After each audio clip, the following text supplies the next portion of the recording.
दोस्तों, एप्पल के गैजेट्स सामने आते ही एक दमदार कंपनी की छवि हमारे दिमाग में आ जाती है। गैजेट्स की दुनिया का बादशाह कहलाने वाला एप्पल एक अमेरिकन कंपनी है जो दुनिया की सबसे शक्तिशाली कंपनियों में से एक है। एप्पल आज अपने स्पेशल कंप्यूटर, सॉफ्टवेयर और दूसरे गैजेट्स के माध्यम से पूरे विश्व में एक विश्वसनीय ब्रांड बन चुका है।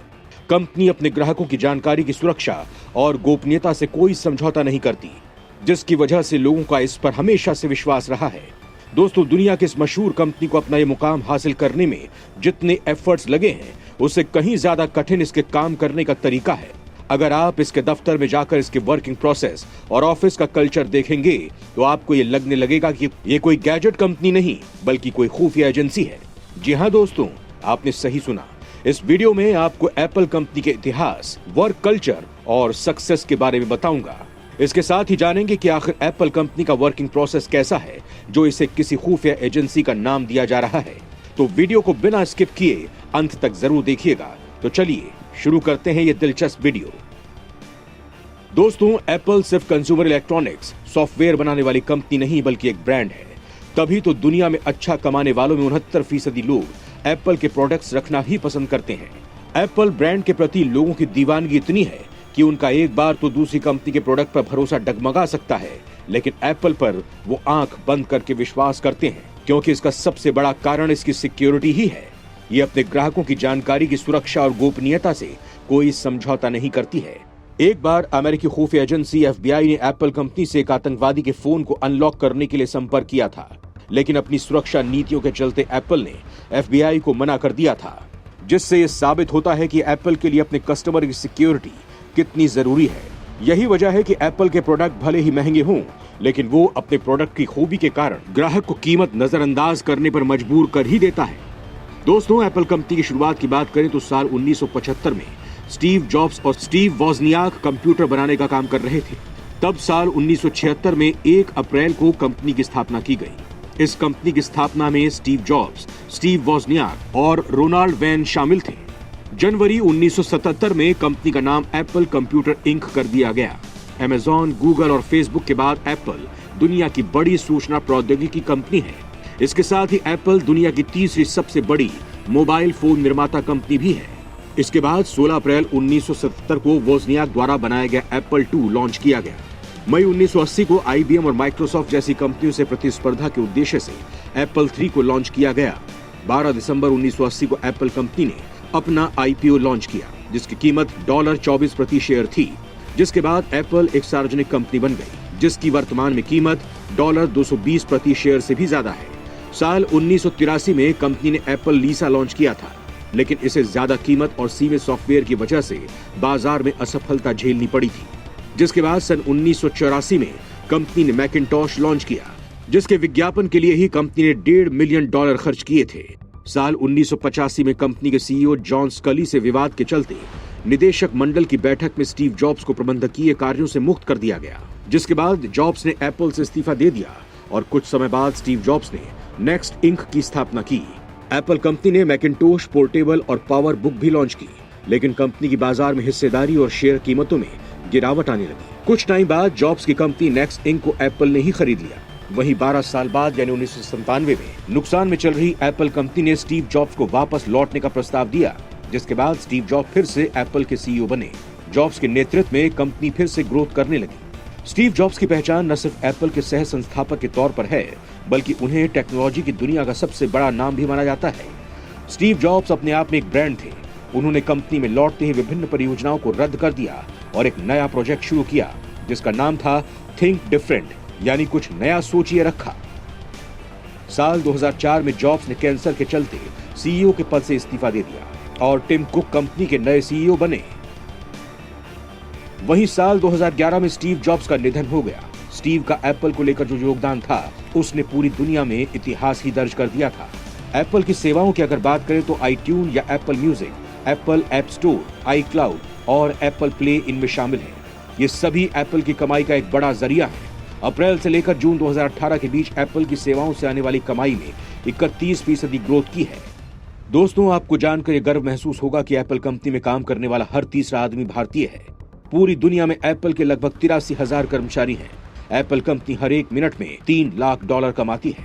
इस कंपनी की लोकप्रियता का अंदाजा इसी बात से लगाया जा सकता है कि जापान में एक आदमी आईफोन 6 खरीदने के लिए 7 महीने तक लाइन में लगा रहा। इसके वर्किंग प्रोसेस की बात करें तो दोस्तों, एप्पल उन कंपनियों में से है जिसने कभी खुद से कोई तकनीक विकसित नहीं की, बस मौजूदा तकनीक उत्पादों को इनोवेट करते हुए बेहतर से और बेहतर बनाया है और इसी एक फॉर्मूले को अपना मूल मंत्र बनाया है। जैसे एप्पल अप्रैल 1976 में बनी तो पहला उत्पाद एप्पल वन कंप्यूटर था। इसे स्टीव वॉजनियक लेकर आए थे, पर पहला इलेक्ट्रॉनिक कंप्यूटर तो 1973 में आ गया था। पहला व्यावसायिक पीसी भी 1974 में आया। इसके साथ ही समय के साथ एप्पल 1, 2 और 3 आए और फिर मैक में भी डिजाइन, ओएस प्लेटफॉर्म और उससे जुड़ी एप्लीकेशन अपग्रेड होती गई। कह सकते हैं कि एप्पल ने बेसिक चीज पर काम नहीं किया। एप्पल ने M3 प्लेयर्स नहीं बनाए, लेकिन इनोवेटिव डिजाइन, आसानी से डाउनलोडिंग और सॉफ्टवेयर का इकोसिस्टम बनाकर पोर्टेबल म्यूजिक प्लेयर इंडस्ट्री पर एक दशक से राज कर रहा है। यही हाल आईफोन का भी है। पहला स्मार्टफोन एप्पल नहीं लाया था, लेकिन उसने इस पर इनोवेशन से कमाल कर दिया। साल 2010 में आईपैड लॉन्च करने के साथ यही रणनीति रही। इसने पहली स्मार्ट वॉच नहीं बनाई, अब ऑगमेंटेड रियलिटी और वर्चुअल रियलिटी की होड़ है। लोग आशंका जता रहे हैं कि एप्पल लेट हो जाएगा, लेकिन अतीत पर भरोसा करें तो एप्पल पहले इस मार्केट को समझेगा, फिर सही समय पर सही टेक्नोलॉजी के साथ सामने आएगा। एप्पल में सैकड़ों की संख्या में स्पेशल टीम है, जिसमें दर्जनों टीम सिर्फ किसी एक उत्पाद के किसी एक फीचर पर रिसर्च करते हैं। मतलब एप्पल में किस बारीकी से काम होता है, इसे एक उदाहरण से समझते हैं। 2009 में एप्पल में कैमरा टेक्नोलॉजी के चीफ साइंटिस्ट पॉल ह्यूबल आईफोन का पोर्ट्रेट फीचर डेवलप कर रहे थे। उस समय सिर्फ महंगे और सिंगल लेंस वाले कैमरा ऐसी फोटो ले सकते थे। पोर्ट्रेट मोड को समझने के लिए दुनिया के बेस्ट फोटोग्राफर्स की पोर्ट्रेट तस्वीरें मंगाई गई। इंजीनियर्स की टीम ने उन्हें बारीकी से समझा, एल्गोरिदम बनाई गई। पोर्ट्रेट मोड के साथ डुअल लेंस कैमरा लॉन्च होने की योजना में 40 स्पेशलिस्ट टीमें इसके पीछे लगाई गई। इसमें silicon design, camera software, reliability engineering, motion sensor hardware, video engineering, core motion और कैमरा सेंसर डिजाइन की गई। फिर आईफोन 7 प्लस की मार्केटिंग में इस पोर्ट्रेट मोड को बनाया गया, जो बहुत सक्सेसफुल रहा। तो दोस्तों, आप जान गए होंगे कि एप्पल का वर्किंग प्रोसेस क्या है। अब एप्पल के खुफिया वर्क कल्चर के बारे में भी जान लेते हैं। एप्पल कंपनी को लेकर अमेरिकी पत्रकार एडम लेसिंस्की ने अपनी किताब इनसाइड एप्पल में कई रोचक जानकारियां उजागर की हैं। दोस्तों, कैलिफोर्निया स्थित एप्पल पार्क ऊपर से देखने पर किसी फुटबॉल स्टेडियम की तरह लगता है। 175 एकड़ में फैली एप्पल की इमारत एयर टाइट है। यहाँ कई कमरों के शीशे काले हैं और उन पर पर्दे लगे हुए हैं। उन कमरों में कोई खिड़की तक नहीं है। ये एक तरह से लॉकडाउन रूम कहलाए जाते हैं। बिना किसी ठोस वजह से इन कमरों में कोई जानकारी न बाहर जाती है और न ही अंदर आती है। यहाँ रहस्यमयी दीवारें हैं, प्रतिबंधित इलाके हैं, यहाँ तक कि कूड़ेदान पर भी बारीकी से नजर रखी जाती है। इतना ही नहीं, किसी नए कर्मचारी को भर्ती करने से पहले उसका रोल क्लियर नहीं किया जाता। कई राउंड के इंटरव्यू के बाद कैंडिडेट को डमी पोजीशन के लिए हायर किया जाता है। नए इशू कंप्यूटर का कनेक्शन करने के लिए कोई हेल्प नहीं दी जाती। मानकर चला जाता है कि आप कंप्यूटर में महारथी हैं। नए शख्स को पहले सीक्रेट रखने की ट्रेनिंग दी जाती है। कर्मचारियों को मिलने वाले मैक बग्स से भरे होते हैं, ताकि पहले कंपनी में ही बग्स क्लियर हो जाएं। यहाँ तक कि फोन में भी ढेरों बग होते हैं। टिम शू नाम के एप्पल के पूर्व कर्मचारी के अनुसार कंपनी में हर उत्पाद के लिए एक कोड नेम है। स्पेशल टीम में काम करने वाले कर्मचारी बाकी लोगों को नहीं बता सकते हैं वो क्या काम कर रहे हैं। इसके साथ ही वो अपने कर्मचारियों के हेल्थ को लेकर भी सजग रहते हैं। एप्पल के ज्यादातर अधिकांश कर्मचारी फिट दिखते हैं।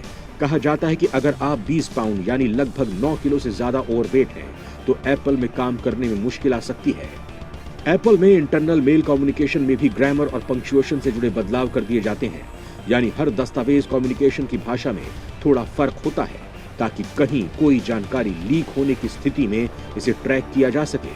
कंपनी में काम करने वाले जस्टिन मैक्सवेल, जो कि यूजर इंटरफेस डिजाइनर थे, उनका कहना था कि अपने क्रिएटिव और इंटेलेक्चुअल वातावरण को बनाए रखने के लिए सिक्योरिटी पॉलिसी तैयार की गई है। इसके तहत अगर आप अपनी पत्नी से भी बात कर रहे हैं तो उस पर भी नजर होती है। एप्पल की इतनी सीक्रेसी देखकर यही लगता है दोस्तों कि इसे खुफिया एजेंसी कहना गलत नहीं होगा। दोस्तों, iPhone, iPad, Mac, AirPod, watch, TV, accessories बनाने वाली कंपनी एप्पल के पास 16 लाख करोड़ रुपए का कैश रिजर्व है। इसका मार्केट कैप 188.49 लाख करोड़ रुपए है। ये 183 देशों के जीडीपी से भी ज्यादा है। एप्पल की नेटवर्थ से ज्यादा जीडीपी वाले देशों में अमेरिका, चीन, जापान, जर्मनी, भारत, ब्रिटेन और फ्रांस है। कंपनी जनवरी 2022 में $3 ट्रिलियन तक पहुंच गई थी और ऐसा करने वाली वो इतिहास की पहली कंपनी थी।